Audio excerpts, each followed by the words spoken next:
He offered her half a sandwich and a worn-out seat in his garage, not knowing she was secretly filming him for a documentary that could change both their lives forever. Before we dive in, hit that subscribe button and drop a comment. Where in the world are you watching from? Noah Hayes didn't mind the silence. In fact, he liked it. The kind of silence that came with old towns and older engines, the low hum of cicadas, the occasional bark of a dog, and the soft creak of the garage door when the wind shifted just right. Every afternoon, right around 1, he grabbed the same lunch pail, sat on the same paint-chipped bench, and ate the same ham and cheese sandwich, cut perfectly down the middle by the same dull knife he kept in his toolbox. It wasn't fancy, but it filled him. That bench just outside Hayes' Auto wasn't just a place to eat. It was his one moment of peace. The day she showed up, he had just unwrapped his sandwich.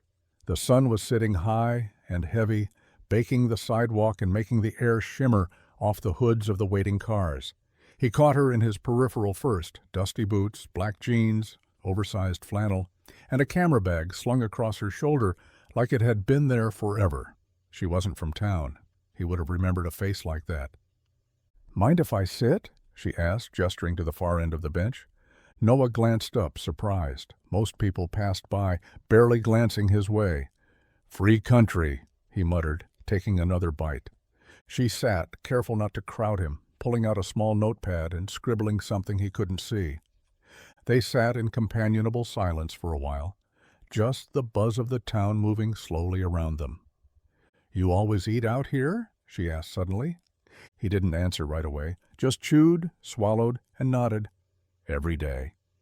"It's got character," she said, tapping the bench. He raised an eyebrow. "You a reporter or something?" She smirked. "Something like that."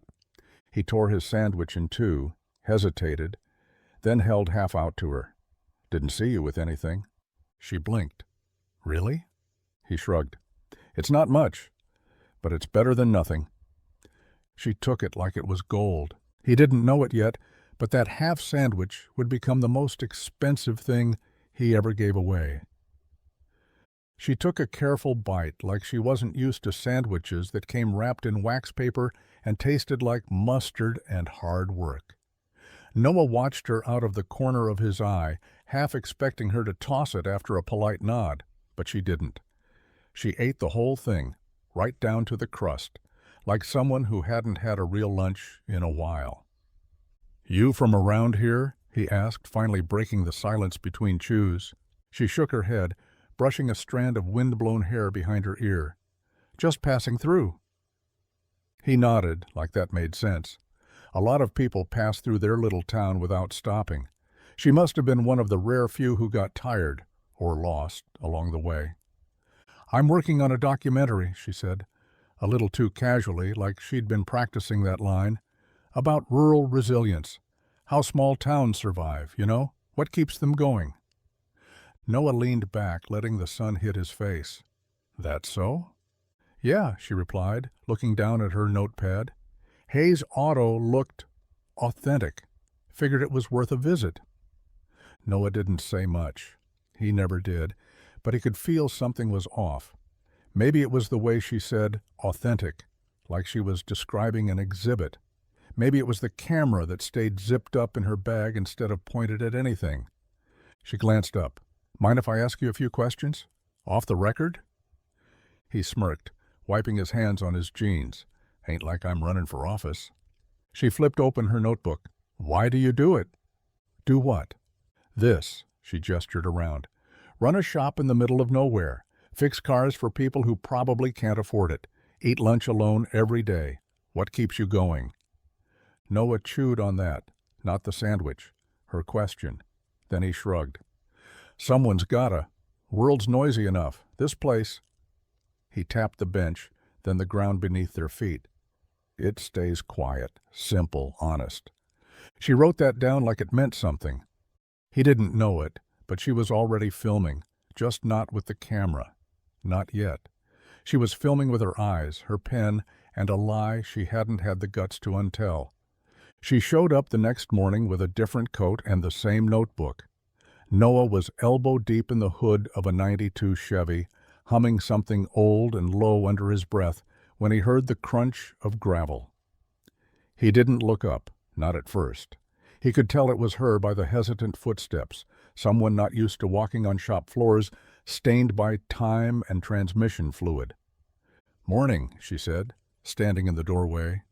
He grunted a greeting, still focused on a stubborn bolt that wouldn't loosen.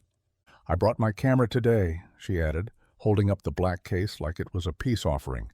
Noah gave it a glance. "Didn't believe you yesterday." Her smile crooked. "Fair?" She sat up by the side wall, tripod legs jittery on the uneven concrete. But 5 minutes later, a curse slipped from her lips. Not loud, not angry, just quiet frustration. Noah looked over to see her frowning at the camera like it had insulted her mother. "It's not turning on," she muttered. "Battery?" he offered. "Full. I think the connector's fried. It's been glitchy for weeks." Noah wiped his hands on a rag and crossed the garage. "Let me see."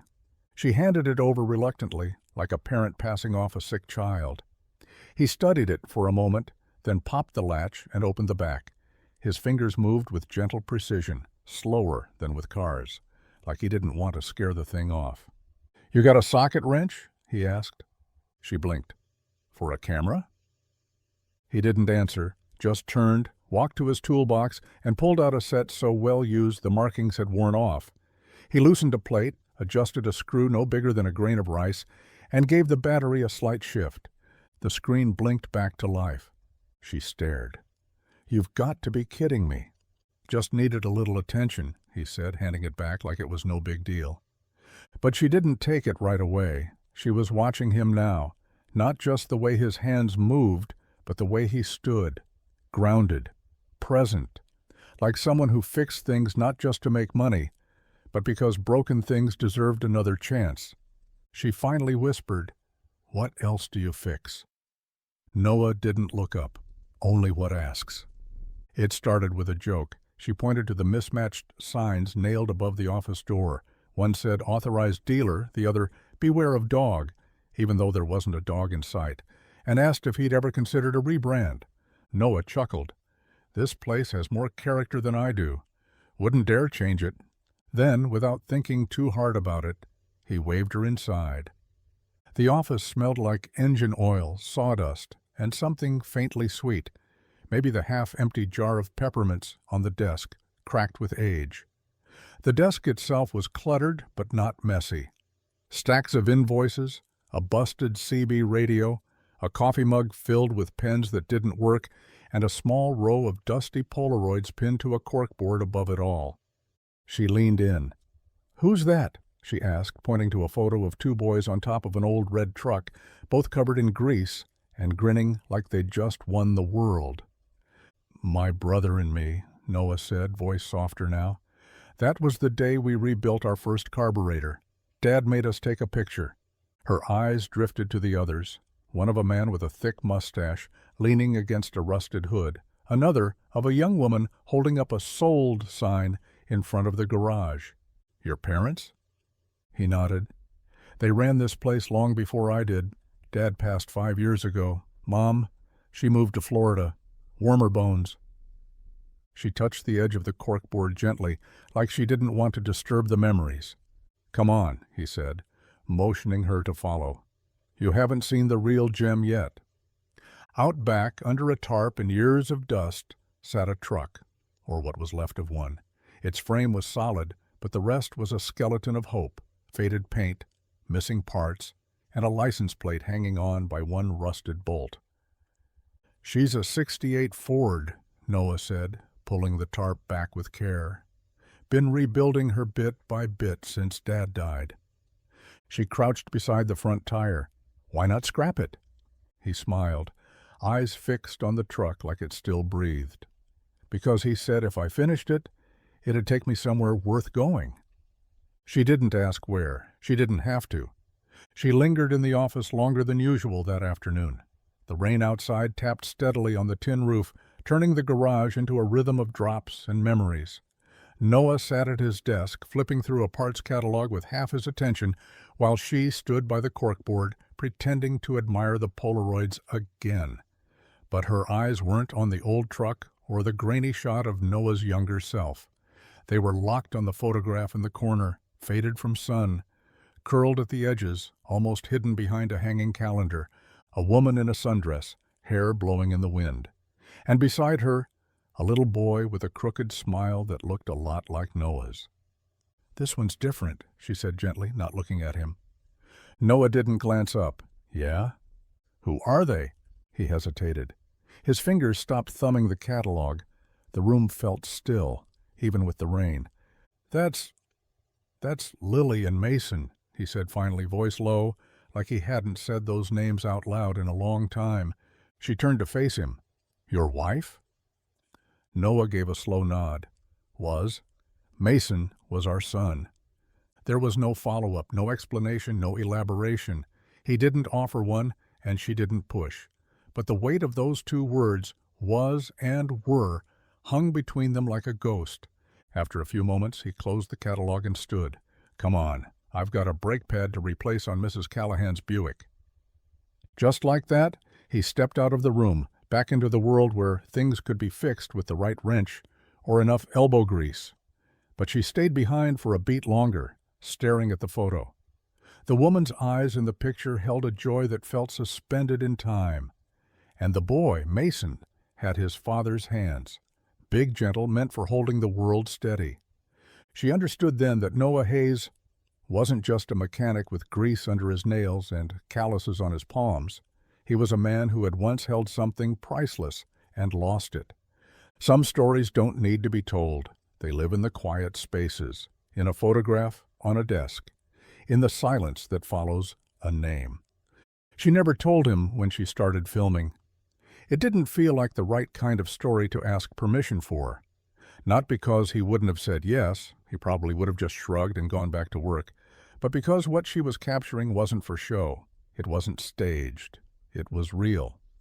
And real things she'd learned don't wait for the camera. She started small, quiet clips, him working under a beat-up minivan while a little boy in cowboy boots handed him wrenches like it was a game. Noah never asked for help, but he always accepted it. Then came the day she caught him quietly tucking 220s into a glove box. The car belonged to a single mom with 3 kids and a leaking radiator. "No charge," he told her. "Just keep it safe." The mom didn't notice the cash until she was halfway down the road. The way her face crumpled when she did, it stuck with her. So did the look Noah gave the ground afterward, like he'd done something ordinary. Like kindness was just another part of the job. Other moments followed. He fixed old man Riley's truck bed when it cracked from years of hauling lumber. Didn't ask for a dime. Riley showed up the next day with a pie and watery eyes, saying, "Feels like the town's still got a heartbeat after all." One afternoon, she followed him, not intentionally, just by instinct, as he walked out back to the home of Mr. Jennings, a retired vet who couldn't walk more than a few steps without pain. Noah didn't knock. He just got to work, rebuilding the sagging ramp at the porch plank by plank. When Jennings opened the door and saw him, he simply nodded and said, "Didn't ask." And Noah, without looking up, said, "Didn't need to." She got it all on film. No monologues, no grand gestures, just raw footage of a man holding a town together, one bolt at a time. And each clip felt heavier than the last. Because while the world chased headlines and heroics, Noah Hayes was showing what real resilience looked like. Quiet, steady, unrecognized. Until now. The sun had long since dipped behind the grain silos when she wandered back into the garage, camera forgotten in the office, and hands wrapped around a vending machine coffee that tasted more like burnt pennies than anything drinkable. The fluorescent lights buzzed overhead, flickering, like they were tired too. Noah was still at it, bent under the hood of a '72 Plymouth that hadn't seen the road since gas was $1 a gallon. "You ever sleep?" she asked, leaning against the workbench, coffee in one hand, notebook in the other. He didn't look up. "Sleep's for people who don't have 4 unpaid jobs lined up." She smirked and sipped. "That why you smell like axle grease in Miracles?" Now he looked up. wiping sweat and oil from his brow with a rag older than both of them. "You come here just to insult me, or are you documenting the rare mechanic in his natural habitat?" She tilted her head thoughtfully. "Actually, I'm building your origin story. Every superhero needs one." That got the faintest smile from him. "That what I am now?" She raised her cup in a toast. To Wrench, the quiet crusader of broken Buicks and lonely hearts. He rolled his eyes but didn't correct her. Wrench. She'd called him that once earlier by accident, and now she was trying it on like a nickname that might stick. He pretended it didn't matter, but it did, just a little. "Wrench," she said again, drawing it out with a grin. "It suits you." He shook his head, straightening up, wiping his hands again like he could scrub the nickname off. "You really gonna call me that?" "Depends," she said, leaning in. "You gonna stop pretending it bothers you?" He didn't answer, just reached for a socket set and turned back to the engine. They stayed like that for hours, her asking questions, him dodging half of them, both warmed by bad coffee and the low growl of a tired engine that still had a little life in it. Outside, the town slept. Inside, something quieter stirred, something like comfort, something like the start of something they wouldn't dare name, at least not yet. It was early, before the sun had fully risen, before the garage lights buzzed to life, when Noah noticed her notebook. It was sitting on the corner of his desk, half open, spine cracked like it had been flipped through 1,000 times. He wasn't snooping. Not really. He'd gone in to grab the keys to the tow truck, found them sitting under yesterday's receipts, and then caught the edge of his own name written in her hurried handwriting. Noah Hayes. He froze, just for a second. Curiosity itched at him. He told himself he'd only glance, just enough to make sure it wasn't anything serious, but what he read stopped him cold. Doesn't speak much, but when he does, it feels like truth. Hands are always dirty. So is his hat. But everything he touches ends up better than it started. He acts like the town is his to carry, like no one ever told him he doesn't have to. Page after page wasn't about the town. Not really. It was about him. There were lines he didn't recognize, things she'd written that he hadn't said out loud, but maybe had shown in the way he tightened bolts or lingered in silence when someone needed to talk but didn't know how. He flipped to another page. Wrench. Not just a nickname. Feels like a symbol. The man fixes everything but himself. Still carries the weight of loss in his shoulders. He hides it well, but it's there, in the quiet moments, especially when he thinks no one's watching. Noah shut the notebook carefully, like it might break if he looked too hard. He stood there for a long moment, staring at it like it had told him something he wasn't ready to hear. When she walked in a few minutes later, she didn't notice right away. She just smiled, rubbing sleep from her eyes and asking if the tow job came in yet. He nodded, didn't mention the notebook, didn't ask why her note sounded more like a eulogy than a documentary. But something had shifted. She'd seen him in a way most people didn't. Not the man in the garage, but the man beneath the noise, the grease, and the silence. And now he knew it. It started at Rosie's diner, as most things in town did. A raised eyebrow here, a quiet nudge there. Mrs. Penwell, who hadn't missed a single Tuesday coffee club in 20 years, sipped her tea and asked loud enough for 3 booths to hear, "So who's the flannel-wrapped filmmaker haunting Noah's place like a stray cat?" By the time Noah stopped in later that day for his usual black coffee and slice of day-old pie, the room got quiet just long enough to notice. The whispers resumed once he passed, tucked behind napkins and half-hearted smiles. He pretended not to hear, pretended it didn't matter. But it did, because people weren't used to seeing him with someone. And they certainly weren't used to seeing someone like her, camera bag slung across her back, notebook in hand, boots scuffed from walking the length of town twice over, choosing to sit beside him at the lunch bench every day like it was a ritual. "You think she's writing a puff piece?" Pete the barber asked one morning while adjusting a boy's collar. "Or maybe she's one of those reality TV scouts. Bet she's got a whole team waiting." "She's got a real nice smile," Mavis from the library chimed in. "And she actually listens when you talk. Don't think she's here to mock us." The theories varied, some curious, some skeptical, a few downright suspicious. Meanwhile, at the garage, she kept showing up, helping him sweep floors, holding flashlights steady during late repairs, taking photos of rusted license plates like they were pieces of art. Noah said little, but every time she laughed at something dumb, he muttered under his breath. He felt it. That quiet flutter. The one that reminded him he was still a man, not just a mechanic, still capable of feeling something that didn't smell like oil and loss. One afternoon, she caught him staring a second too long and grinned. "You okay, Wrench?" He looked away quickly. "Town's talking." She raised an eyebrow. "And?" He shrugged, wiping his hands on a rag. "Let 'em." But even he couldn't ignore it anymore. Something was happening, and the town wasn't the only one noticing. The garage was quieter at night, the kind of quiet that didn't feel empty, just calm. Outside, the sky was inky and full of stars, the kind you only see when you're far from city lights and noise. Inside, the Mustang sat like a sleeping giant in the center bay, its hood propped open like a secret waiting to be told. Noah leaned over the engine, adjusting a valve with steady hands. She stood on the other side, flashlight tilted just right, casting soft shadows on his arms, his jaw, the edge of his focused frown. They'd been working on it for over an hour, trading tools and quiet jokes, the kind that didn't mean much on the surface, but left a warmth behind. She reached for the same socket wrench just as he did.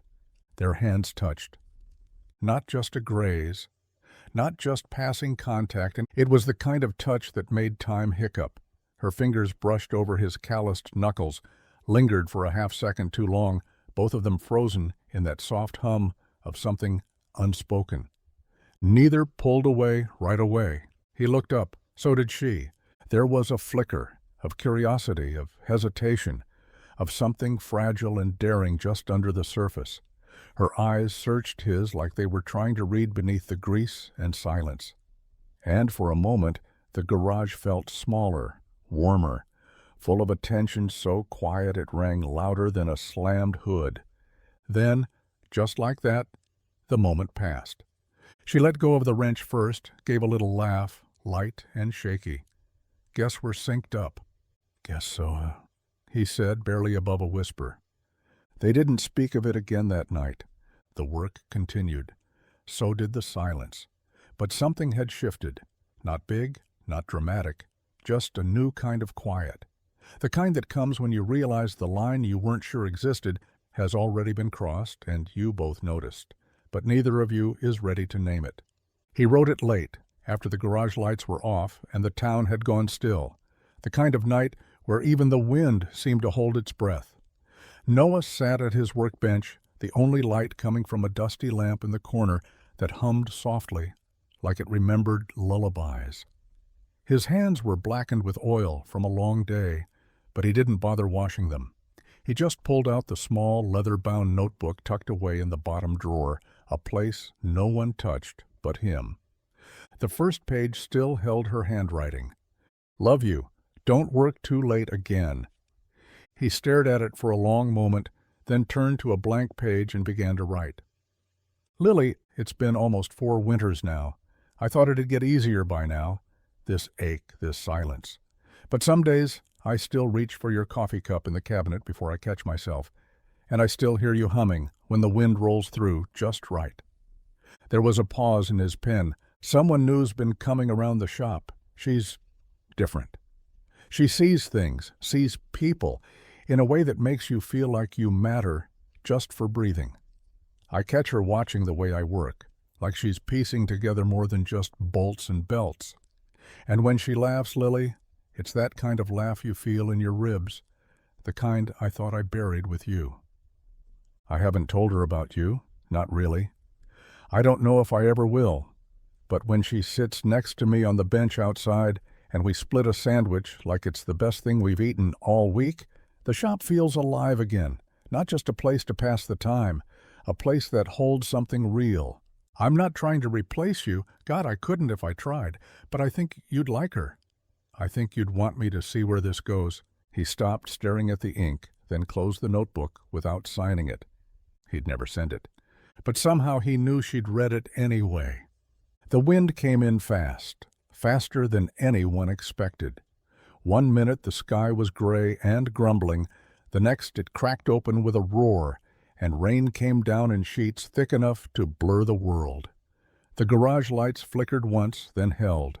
Inside, Noah was elbow-deep in the back of a Civic, cursing at a bolt that wouldn't budge, when the first bang hit the roof like a hammer from the sky. He looked up just in time to see a panel of tin peel back like the lid of a sardine can, rain pouring in through the jagged hole like the heavens had sprung a leak. The office window rattled. A gust of wind slammed the side door open, throwing papers across the floor. He didn't hesitate. Noah grabbed a tarp from the supply shelf, climbed the rickety ladder without gloves, without thinking, boots slipping on the wet metal as he tried to pin the plastic down with bricks and stubborn resolve. Rain soaked him in seconds. Wind snapped the tarp like it wanted to tear the whole place loose from the earth. Below she watched, camera rolling, breath held, eyes wide. It wasn't about the footage, not really. It was instinct, the kind that kicks in when something powerful is happening, and you want to remember how it felt, not just what it looked like. She didn't call out. She knew better. Knew this was how Noah operated, silent, steady, alone. But the town had other plans. First came Pete from the barber shop, carrying an old toolbox and a look that said, "Not on my watch." Then Mavis, arms full of rope and plastic sheeting. Then Old Man Riley with nails in a Folgers can and 2 teenage boys from the high school shop class. Within minutes, the sound of hammers joined the storm. Voices shouted over wind. Tarps stretched tight. Feet scrambled. And there, in the middle of it all, soaked to the bone and refusing to stop, was Noah, still holding the corner of the original tarp like it was the only thing keeping the garage from falling apart. She lowered the camera and just watched.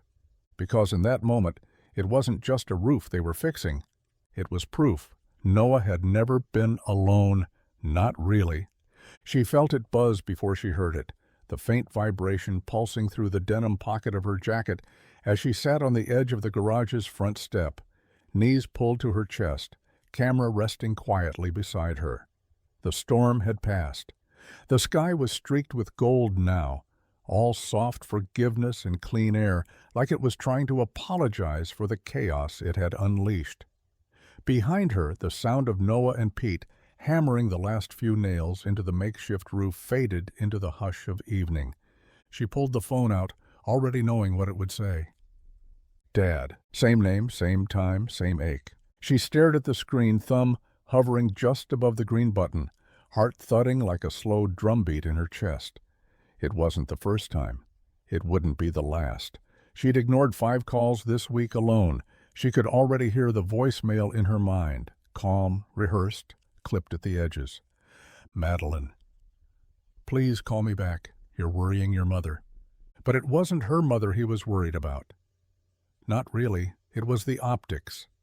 The name, the brand, the daughter of Sinclair Automotive, disappearing into dusty towns with a camera and no script. They didn't understand it. Couldn't. Their world was boardrooms and press releases.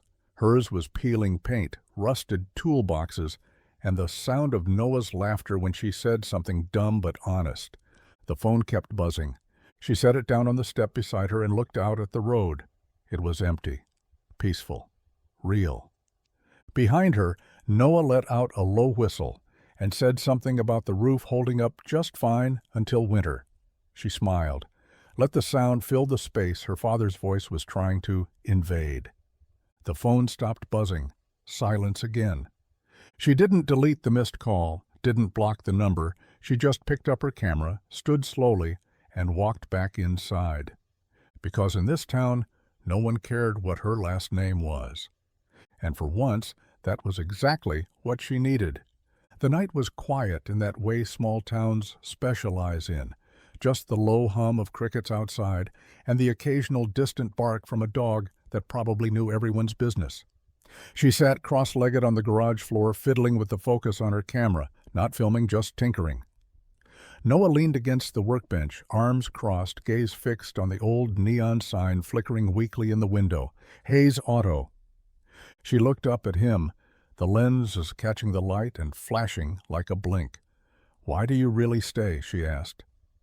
He didn't answer right away, just pushed off the bench and walked to the center of the garage like he needed to be in the middle of it to explain. His fingers trailed across the hood of a car they'd both been working on all week.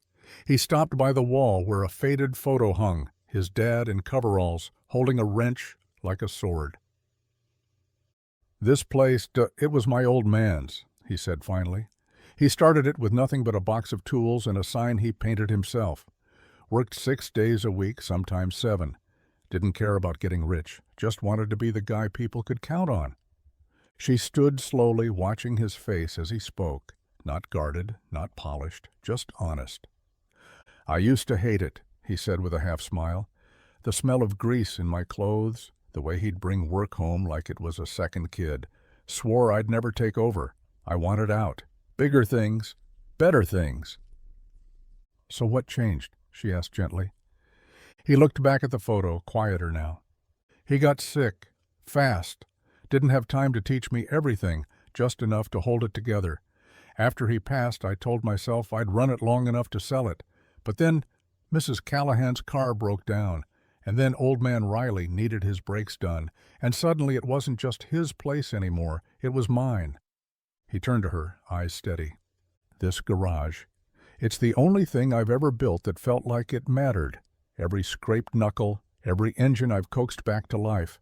It's my way of keeping him alive."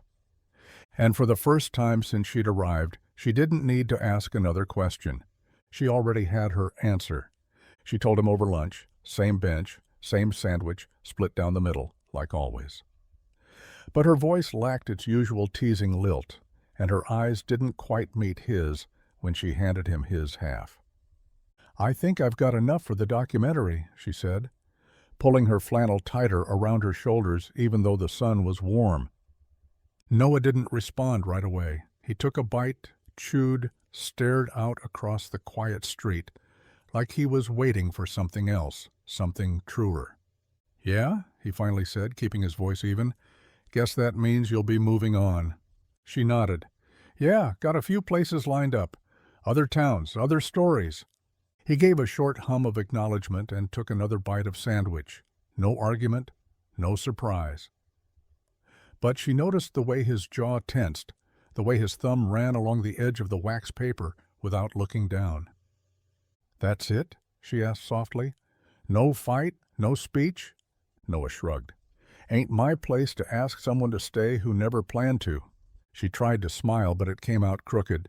"You make it really hard to leave, you know that?" He looked at her then, really looked. And there was something in his eyes, something quiet and thick and unspoken, something that could have turned into words if either of them was braver. But he just nodded. "You'll do good wherever you end up. People like hearing about people who don't quit." She laughed once under her breath. "Funny, that's what I was going to say about you." The silence between them stretched, comfortable, heavy. She reached into her bag and pulled out the camera, setting it gently on the bench between them. "I'm not filming today," she said. "Just wanted to sit here. One more time." He didn't ask why her hand lingered so long on the camera strap, or why she blinked faster than normal when she looked away. But he felt it, that subtle shift, the way people do when goodbyes aren't quite real yet. She said she was leaving, but her eyes whispered something else entirely. The stars came out early, scattered across a velvet sky like someone had spilled a jar of light over the dark. The storm from days before had cleared the air, left everything sharper, cleaner. Crickets hummed from the grass beyond the lot, and the distant sound of a passing freight train rolled soft and steady in the background. They sat side by side on the old bench, just like always. A sandwich between them, cut in half, wrapped in wax paper. No fancy send-off, no speech, just two people wrapped in the kind of quiet that only comes when words feel too small. She swung her boots gently, heels tapping the wooden slats beneath them, her shoulder close enough to brush his, but not quite. Noah didn't move, didn't fidget, just sat with elbows on knees, eyes on the sky. "I never thought I'd stay this long," she said finally, not looking at him. "I figured," he murmured. "But I did," she added. "Because of you." He didn't respond, just unwrapped his half of the sandwich, took a bite like he hadn't heard the weight of what she said. But he had. He always did. She smiled, faint and tired. "You ever think about leaving?" "All the time," he said. "But then someone's alternator gives out, or their kid's bike needs a new chain, and suddenly it doesn't feel so bad to stay another day." She looked down at her hands, fingers tracing the edge of the paper. "Feels like you're stitched into this place." He glanced at her. "And you're not?" She didn't answer. Instead, she leaned back, looked up at the stars. "They say every star is a story," she whispered. "Millions of them, burning out before we ever get to see them." Noah followed her gaze. "Guess that makes us lucky then, getting to see this one." The silence that followed wasn't empty. It was full of everything they hadn't said, everything they weren't ready to. Because sometimes the truest goodbyes are quiet. And sometimes, sitting beside someone under a sky like that says more than 100 spoken words ever could. The morning sun filtered through the garage windows in soft streaks, catching on dust motes that drifted lazily in the still air. Noah unlocked the front door like always. Same rhythm, same key, same creak of the old hinges. But something felt different, even before he stepped inside. A kind of hollowness, like the walls knew she was gone before he did. Her usual seat by the bench was empty. No coffee cup, no notebook. No boots propped up against the side of the workbench. Just quiet. Too quiet. He moved through the garage with practiced steps, checking the bays, flipping switches, ignoring the small knot tightening in his chest. When he stepped into the office, he stopped cold. There on the desk was her camera. Not forgotten, not lost, left. The strap was wrapped neatly around the base, the lens cap secured, the small LCD screen facing up like it had been waiting for him. A yellow sticky note rested on top, curling slightly at the edges. "For you." Nothing more. Noah didn't touch it right away. He just stood there staring like the thing might vanish if he blinked too hard. He knew what it meant. She hadn't just left town. She'd left this, the project, the distance, the wall she'd been holding up with her lens. He sank into the chair behind the desk and slowly powered it on. The screen lit up. No menu, no instructions, just a playback button already highlighted. He pressed it. The footage rolled. Clips flashed across the screen, him fixing cars, laughing with kids, handing off his lunch to someone who hadn't asked. A shaky shot of him under the hood at sunset, grease on his jaw, the soft hum of a woman's voice behind the lens whispering, "This is what real looks like." It wasn't just a documentary. It was a love letter in moving images. Noah swallowed hard, one hand still on the camera, the other resting over the desk's worn wood right where her note had been. She was gone. But she'd left the truth behind, and he wasn't sure what hit harder, the silence or finally being seen. The camera felt heavier than it looked, like it carried more than metal and memory. Noah sat in the back office with the door half closed, the rest of the garage humming faintly behind him. Outside, life was happening as usual. Inside, it was frozen on a single frame. His hands, adjusting the timing belt of an old Chevy, soft grease smudged along his forearm, a gentle patience in his posture. He hit play. The screen faded to black. Then her voice, not narrated, not scripted, just guided. A shot of the town appeared, Main Street at golden hour, kids riding bikes past the diner, Pete sweeping the sidewalk in front of his barber shop. The kind of town people drive through without stopping, never realizing they've passed through someone's whole world. Then came the garage. She'd filmed it like it was sacred. Hayes Auto under the morning sun. The bench with two halves of a sandwich. The open bay doors that framed Noah like a photograph that had always been waiting to be taken. There were no interviews, No background music, just real sounds. Wrenches turning, the squeak of the garage stool, laughter echoing between toolboxes. And then the small moments, a single mother picking up her car, tears in her eyes when she found the envelope on the dash. A boy handing Noah a wrench, beaming when he got it right. Riley's cracked voice whispering thanks when the ramp was finished, Mavis hugging him like she'd just been told the world was safe again. Then came the part that made Noah pause. A close-up of his hands holding the photograph of Lily and Mason, the silence that followed. Her voice, softer this time, filled the space. Some men fix engines, some fix what can't be named. This man does both, without ever asking for credit. But it's time someone gave it. The final shot was him, just sitting on the bench, sipping bad coffee, staring into the morning like he was waiting for something he'd already found. The screen faded to black. Then the title, Hayes, the Heart Behind the Hood. Noah didn't move for a long time, didn't blink, didn't breathe heavy. It wasn't just a documentary. It was proof that he mattered. And someone, somewhere, had finally told the world. The final frame still lingered on the screen, black but glowing faintly, like the story hadn't quite ended. Noah sat motionless, hands resting on the camera in his lap, the room impossibly still except for the low hum of the garage's old fridge ticking in the corner. It was the kind of silence that only came after truth, the kind that left a man feeling seen and exposed all at once.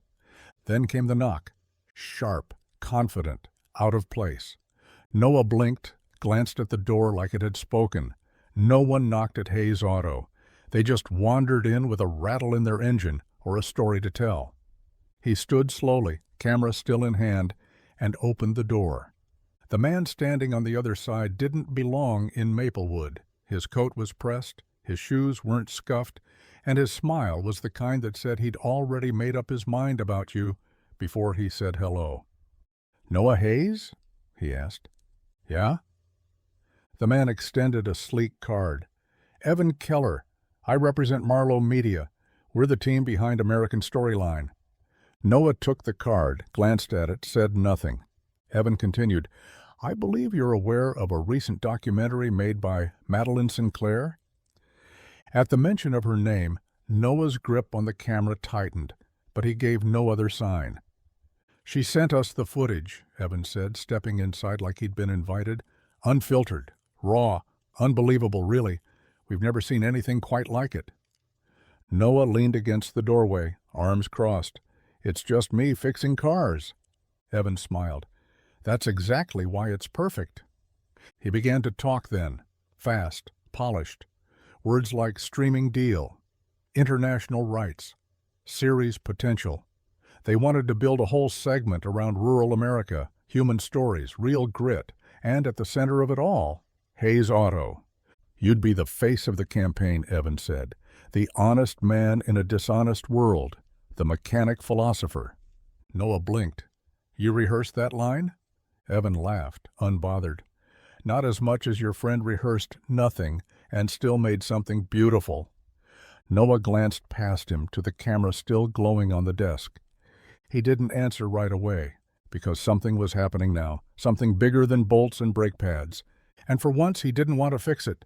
He wanted to see where it led. The envelope arrived 2 days later, thick, heavy, and far too elegant for a mailbox that usually held nothing more than oil catalogs and overdue bills. Noah found it wedged awkwardly among the usual clutter, its gold foil glinting against the dull gray of a mechanic's world. No return address, just his name, printed clean and centered. Noah Hayes. He carried it inside like it might break. In the office, he opened it slowly, careful not to tear the paper. Inside was an embossed card that looked more like a wedding invite than anything else. The lettering shimmered faintly.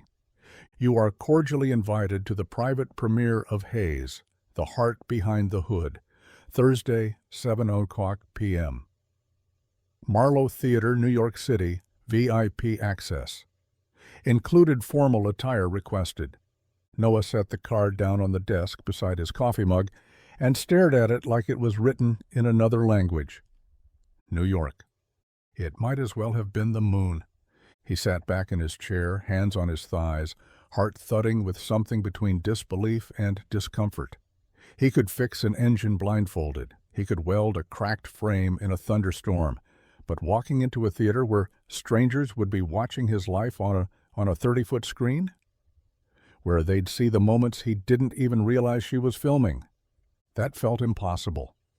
The bell above the front door jingled, and Pete's familiar voice called out, "You in here, Wrench?" "Yeah," Noah said, eyes still on the card. Pete leaned in, wiping his hands on his apron.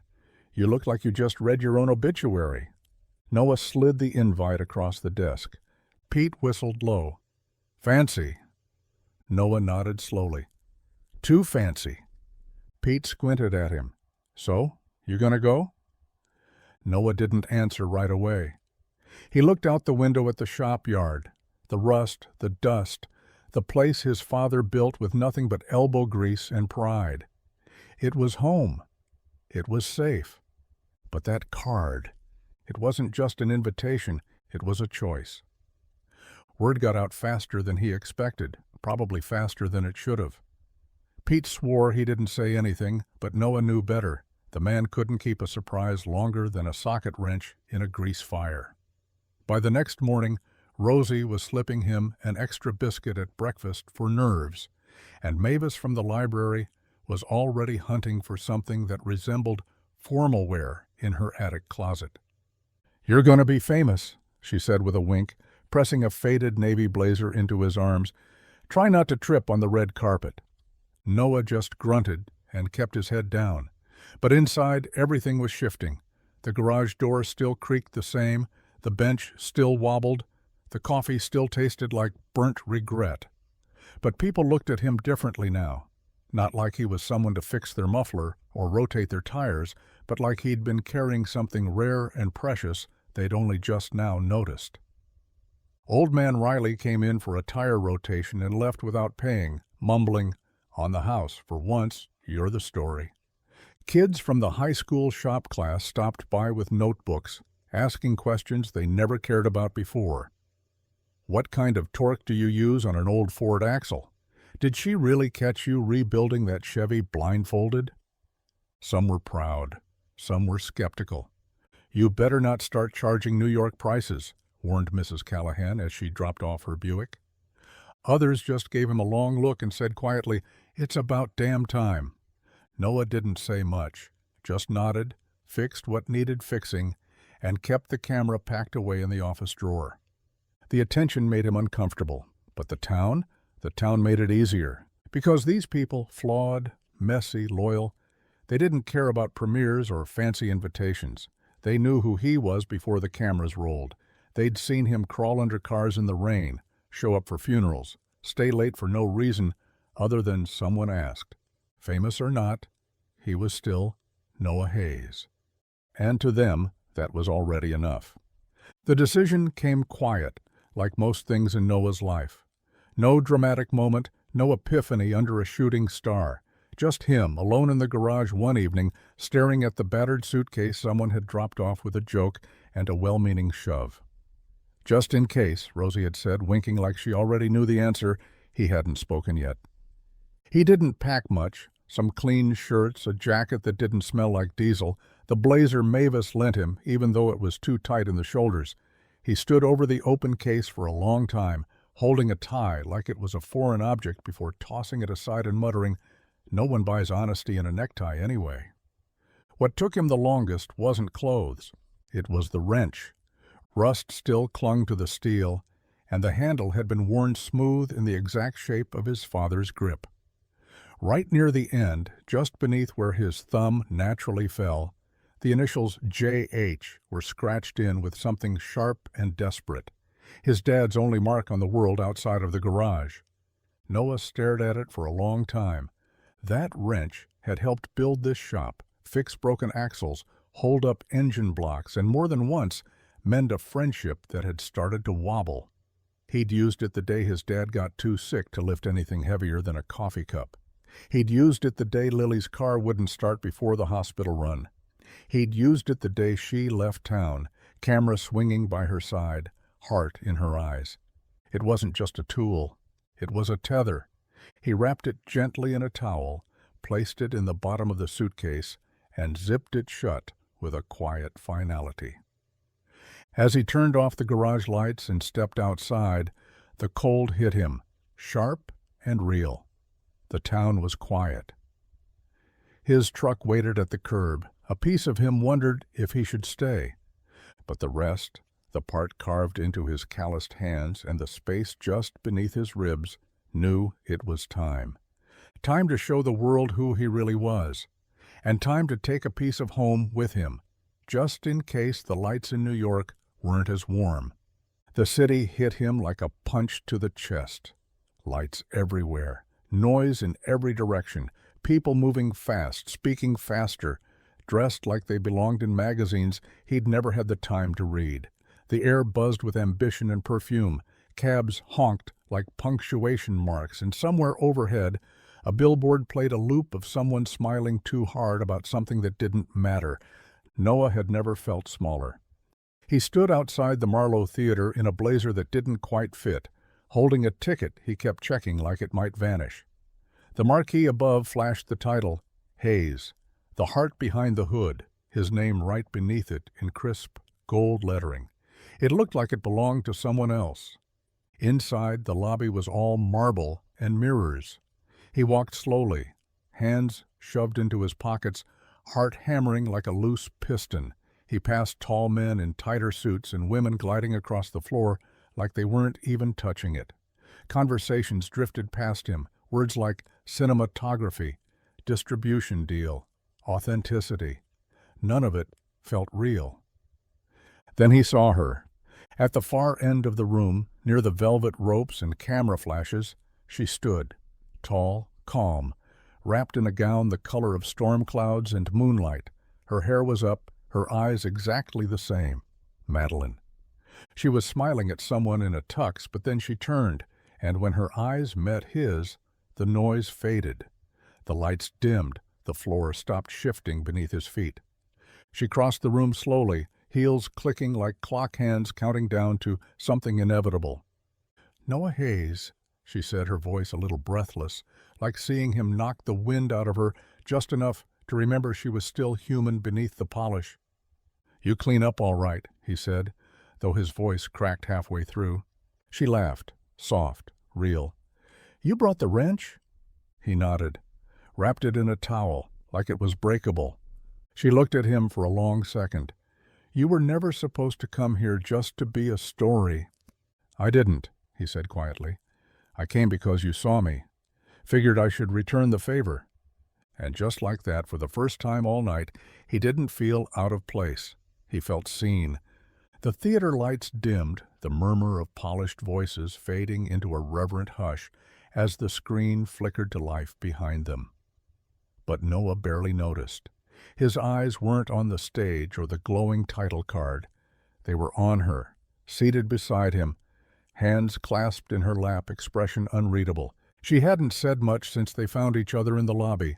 Just small talk, nervous smiles, a few stolen glances that spoke louder than anything else. But now, just before the film rolled, she leaned closer, her shoulder brushing his, and whispered, "There's something I never told you." Noah turned, the glow from the screen casting soft shadows across her face. "What's that?" She took a breath, the kind that people take when they're about to drop a weight they've been carrying too long. "My name," she said, "my real name." He blinked. "Ain't it Madeline?" "It is," she said with a nod. "But the rest, I left that out on purpose." She reached into the small clutch at her side and pulled out a simple business card. Nothing flashy, just white, clean, with her name embossed in raised silver. Madeline Sinclair, Creative Director, Sinclair Industries Documentary Division Lead. Noah stared at the card, then at her. "Sinclair," he repeated slowly, the name tasting strange in his mouth. She nodded again. "As in that Sinclair, the one behind the car company. My family." It landed with a quiet thud in his chest. Not because it changed her, but because it explained everything she'd left unsaid. Why she knew engines better than she let on. Why her questions always hit a little deeper. Why she'd shown up with the kind of camera you didn't buy on a whim. "I wanted to know what the world looked like without the name," she said softly. "Without the doors it opened. Just me. And you." Noah looked down at the card again, then back at her. "So, what now?" She smiled, small but sure. "Now you know who I am, and you still get to decide if that changes anything." He didn't look away. "Doesn't," he said. And in that moment her name didn't matter, only that she'd told him. The screen faded from black, and the first image flickered to life. Noah under the hood of a rusted-out truck, sunlight cutting across his back like a spotlight from heaven. There was no music, no narration, just the clink of metal, the quiet scrape of a wrench, and the sound of his voice saying, "Some things are worth fixing, even when they ain't asked to be." The audience leaned in. What followed wasn't flashy. It didn't need to be. It was raw, honest. Clip after clip showed Noah doing what he did best, quiet acts of care that never asked for applause. Fixing a teenage girl's brake pads while she talked about college dreams. Slipping a $5 bill into a vending machine when he thought no one was watching. Walking an old man home from the post office in the rain, umbrella forgotten, his jacket soaked through. The town appeared in snapshots. Riley's cracked laugh, Rosie wiping her eyes behind the diner counter, the garage's peeling paint and stubborn heart. The camera never flinched. It didn't soften the truth or dress it up. It just showed it. Noah Hayes, a man who loved without saying it, helped without needing thanks, and built a legacy one greasy bolt at a time. Then came the bench. Her voice, steady low, floated through the speakers. He never asked for this. Not the attention, not the film. He just kept showing up every day for his town, for the people who forgot what goodness looked like. And somehow, in fixing everyone else, he started fixing me too. On the screen, he handed her half a sandwich. The room stilled. Someone in the back sniffled. Another wiped their eyes with a cocktail napkin. By the time the final shot rolled, Noah sitting alone on the bench at dusk, coffee in hand, watching the sky fade behind the garage, the theater was silent. And then someone stood. One person, then another, until the entire room was on its feet, clapping. Not because they were impressed, but because they understood. He hadn't just fixed cars. He reminded them what it meant to care. The after-party was all polished glass, soft jazz, and champagne flutes clinking like wind chimes in a storm of expensive suits and choreographed smiles. Noah stood near the edge of it all, nursing a bottle of water and trying not to shift too much in the blazer that still didn't feel like his. He'd shaken more hands in the past hour than he had in the last 5 years combined, each one accompanied by a compliment that felt too large for a man who still couldn't get his shop's heater to work in winter. Madeline stood nearby, surrounded by industry people, editors, investors, network reps, all eager to talk about syndication and potential spin-offs. But her eyes kept finding his through the crowd, like they were tethered by something quieter, something stronger than all this noise. Then one of her team members, a woman named Clarissa, who wore confidence like a second skin, approached with a folder in hand. "Noah," she said, smiling, "I hope you don't mind me being forward." He raised an eyebrow. "Grew up with Riley and Pete. Forward's all I know." She laughed. "Fair enough." She opened the folder, sliding it gently toward him across the high-top table. Inside were documents, outlined, clean, organized in a way that made his head spin. But the headline caught him. Community Mechanic Education Initiative, Field Lead Proposal. "We want to build something," Clarissa explained, her voice softening. "A program for underserved towns. Kids without guidance, without hands-on skills. We want you to help build garages like yours. Teach what you know, not just fixing engines, fixing futures." Yes. Noah stared at the folder, silent. His fingers brushed the edge of the proposal like he didn't want to smudge it. You'd travel, she added. Not all the time, just enough to light some fires in the places that need them. Why me? He asked. Madeline stepped in then, voice low and certain. Because they'll trust someone who's lived it, not a suit, not a script. You. He looked from her to the folder, then to the crowd still buzzing around them. Noah didn't say yes, but he didn't say no either. Instead, he tucked the folder under his arm and said the most Noah thing possible. I'll sleep on it, but I'll pack a wrench, just in case. The rooftop terrace was quieter than the ballroom below, a place carved out for those who needed air and a little distance from the noise of celebration. Noah stood by the railing, the city sprawled beneath him like a glittering machine too big to understand. Behind him, the muffled thrum of laughter, clinking glasses, and eager conversations drifted up like static. Madeline found him there, hands in her coat pockets, her heels clicking softly on the stone. She didn't speak right away. She just joined him at the edge, the two of them watching the lights shimmer across the skyline like stars that had decided to live closer to the ground. So, she said gently, what do you think? Noah didn't answer. Not yet. She didn't push. The proposal still rested in the folder tucked under his arm, but he hadn't opened it again since the party. The words were there, opportunity, impact, growth, but they felt heavier than he expected. Too many syllables for a man used to socket wrenches and second chances. He looked at her then, his voice low and steady. Would it mean leaving the bench? She blinked. What? He nodded toward the east, like he could see his town from there. The bench outside the shop, the one where I eat lunch, where I share sandwiches and bad coffee, where folks pass by and know I'm still there. Madeline's expression softened. It might, she said honestly, at least sometimes. He didn't speak again right away. He just stared out at the city like he was trying to find the outline of home in it. She watched him, her breath catching because she knew this wasn't just about a job. It was about identity, belonging, the fear of being unrecognizable in a world that didn't smell like motor oil or remember your name without a title. She took a step closer, voice quieter now. But I think the bench isn't just in Maplewood, Noah. I think it's wherever you decide to sit down and stay a while. His eyes flicked toward her. And though he didn't nod, didn't smile, didn't say yes or no, he didn't walk away. The plane touched down in silence, and by the time Noah turned the corner into Maplewood, the sky was a soft blue-gray, the kind that promised either rain or a quiet afternoon, probably both. The streets looked the same, cracked sidewalks, leaning telephone poles, the diner's neon sign still flickering like it was trying to remember how to shine. And then came the garage. Hayes Auto, still standing, still familiar, but not untouched.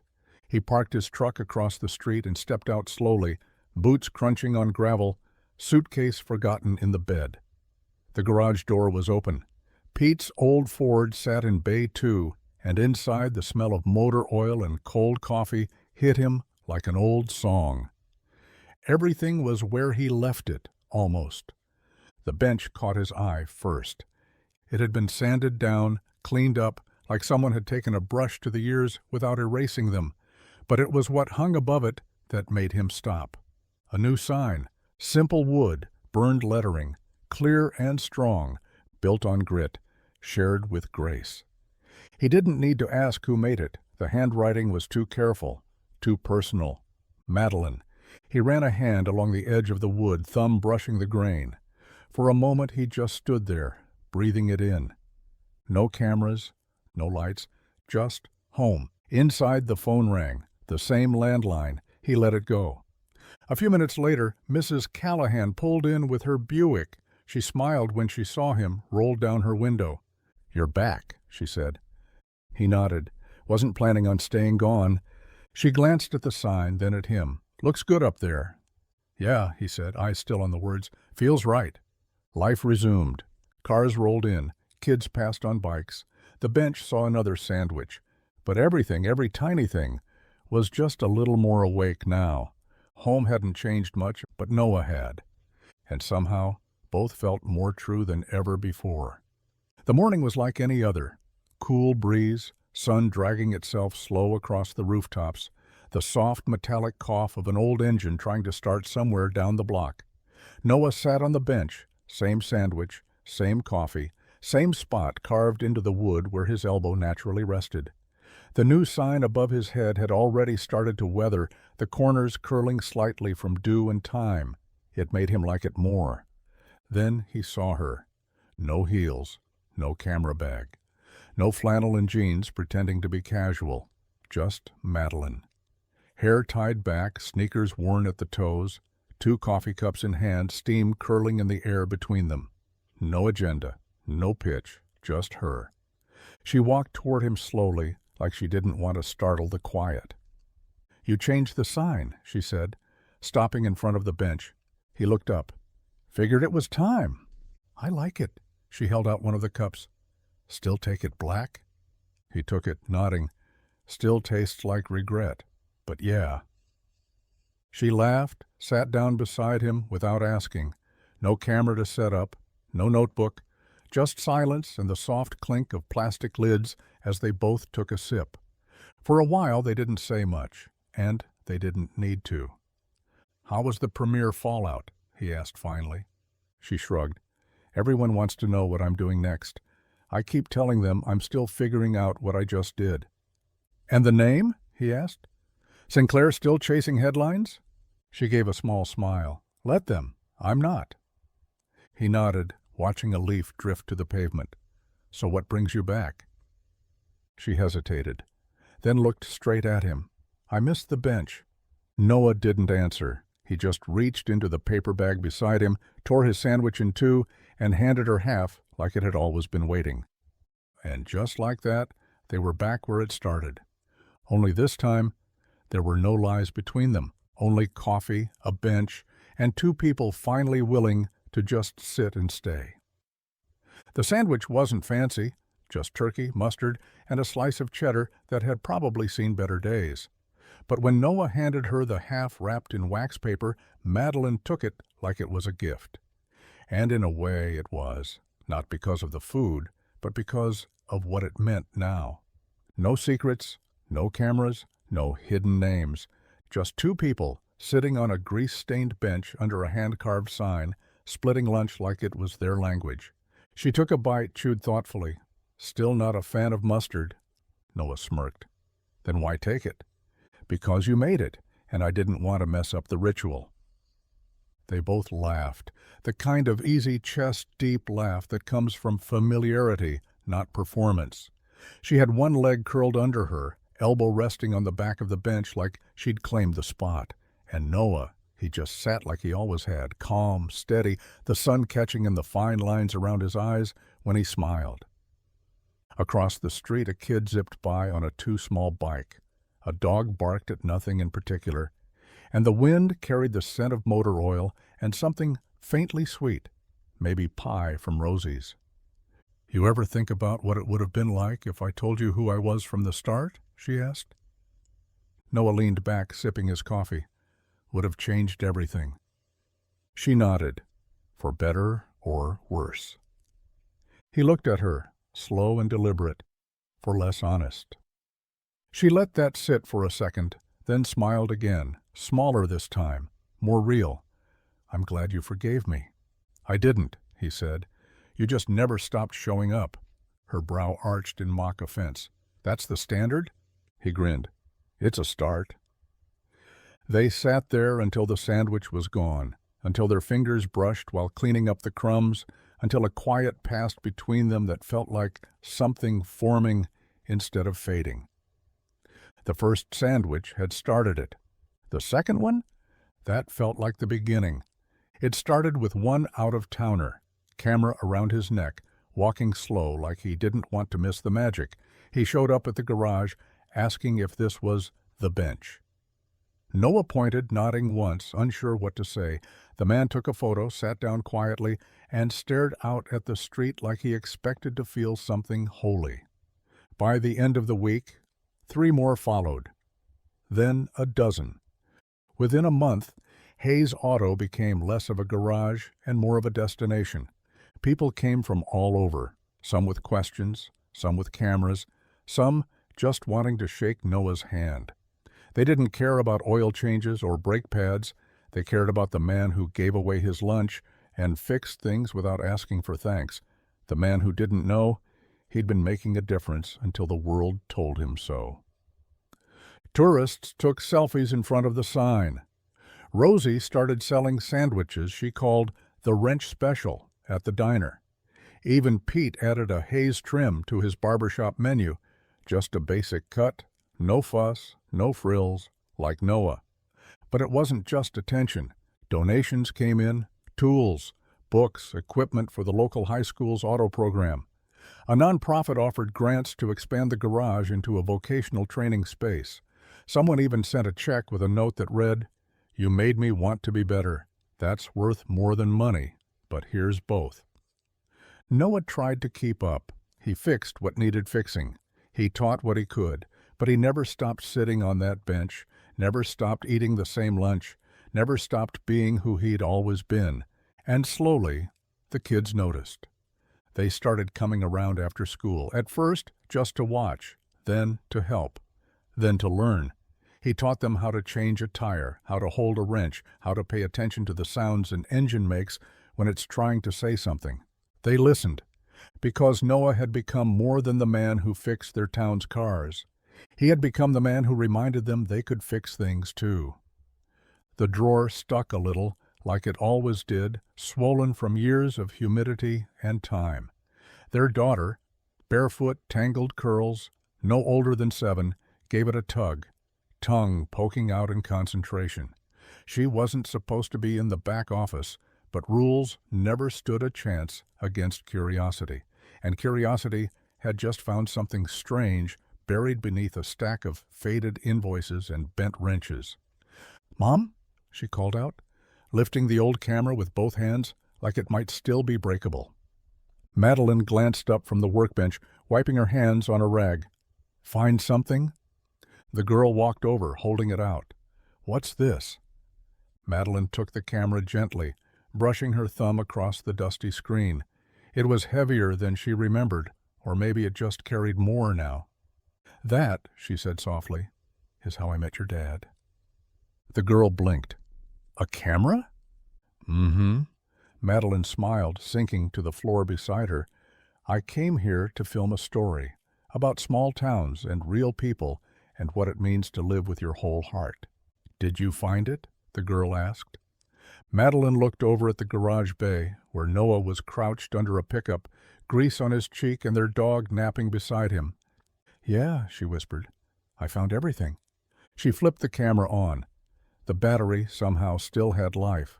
The screen lit up, and there he was, Noah, years younger, sitting on the bench with his usual half-smile, sandwich in hand, unaware he was being recorded. The little girl leaned into her mother's side, watching as scenes flickered by, the town, the garage, people laughing, Noah wiping sweat from his brow, and handing out kindness like it cost him nothing. "That's Daddy?" she asked, pointing at the screen. "That's Daddy before he knew how loved he was." The girl stared a moment longer. Then she looked up. "Can I have it when I grow up?" Madeline laughed quietly. "One day, but only if you promise to use it for truth." The girl nodded solemnly, as if she understood more than she could say. Outside, Noah looked up and caught their eyes through the window, and smiled. The kind that never needed a lens to capture.